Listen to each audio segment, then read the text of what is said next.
Another fascinating team coming up, the Detroit Lions. Yeah, the Detroit Lions, I think, had a very, very good offseason. Of course, it's kind of unfortunate they now have to deal with a suspension for Jameson Williams for the first 6 games.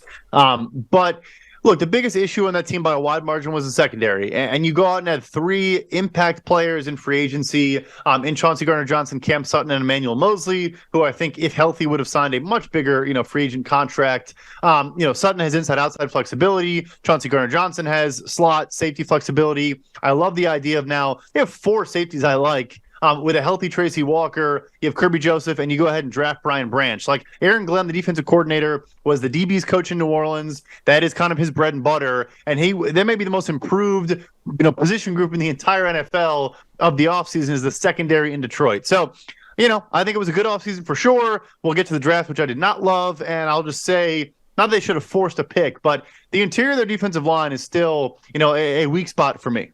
No, I think it is. And, my biggest what if for them generally would be, what if this team had drafted Kalijah Kancey instead? Like a guy that could maybe is the, outside of Jalen Carter, is the sort of most disruptive impact interior pass rusher in this entire draft. That I think is a question that they would have to answer in terms of opportunity cost. But overall, I think the Detroit Lions have one of the best off seasons in the NFL. Like they did exactly what you're supposed to do, which is let's prop this thing up in free agency. Let's make sure that we don't have to force these picks. So we bring in these guys that can start in the secondary. So now we don't have to go and spend number 6 overall on a corner just because we need a starting corner. We can play the board. We can take players that we want to take. We don't have to force the need pick. So to get Cameron Sutton, Emmanuel Mosley, CJ Gardner-Johnson, that's the way you're supposed to do it. You add, reinforcements and along various other spots as well.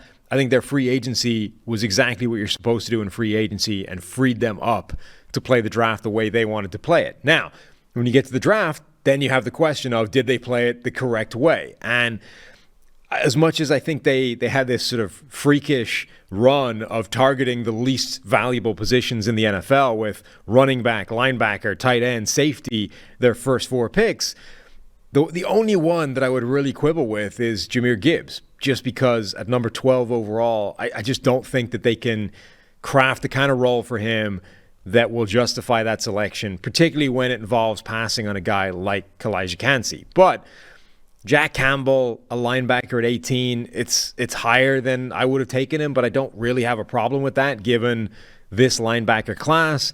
Sam Laporta at 34 overall, again, same thing. It's a little bit higher than I would take him, but I don't really have an issue with it. Brian Branch in the second round of 45, I think, is one of the best value picks in those first 50 selections. And then Hendon Hooker in round 3, that's exactly where he's supposed to go, given his skill set, given the potential of what he could be. Generally, I quite like this draft. I just think the Jahmyr Gibbs pick is the one that you can kind of say the opportunity cost for that was probably too high. I would quibble with Campbell just a little because you went out and re-signed Alex Anzalone on a solid 3-year, $18 million deal. You have Rodrigo, everyone's favorite player from Hard Knocks last year, which again, not saying you need more, you need more than 2 linebackers on the team, but my thing is, since 2016, there have been 14 first-round linebackers selected. 0 have signed a second contract with the drafting team. Right. And I don't think Jack Campbell was a first-round talent. That's including guys that went top 10 and top 5. And he, I think, it was a bad class, so that is an important caveat, right? Yeah. Even if you think should go 30th, we saw linebackers come off the board so late, and so it was the fewest off-ball linebackers drafted in a class in the rookie wage scale era by, I want to say, 5 picks. I had someone send that to me. Shout out Hardik Singavi for sending me that data. But nevertheless, it was not a good class. So, but that being said, I because of Kalijah Kancey too, which is a bad way to view it. But yeah, him and Aleem McNeil would have excited me on the interior. Yeah. Now I'm just scratching my head saying, again, like the Bears, their linebackers might be chasing a lot of, free rushers because the defensive line up front is just not good enough on the interior. I think this draft class more than any, this draft class between, as you said, a weak linebacker class, but also a weak draft overall, when you reached pick 18-ish, maybe, a couple of picks after this is where this really started, but when you started to get to that kind of range, I think we had reached the point where the talent level was low enough in this sort of first round that you were going to get some what looked like weird picks or reaches because the different viewpoints of how this talent group stacked up was going to be so wild that you were going to start getting picks like this. So for Jack Campbell in a draft class of linebackers that A is bad and B is really low on like prototypical linebacker size people, Jack Campbell has that. He's got the prototypical size, the 6'5", 250, runs fast.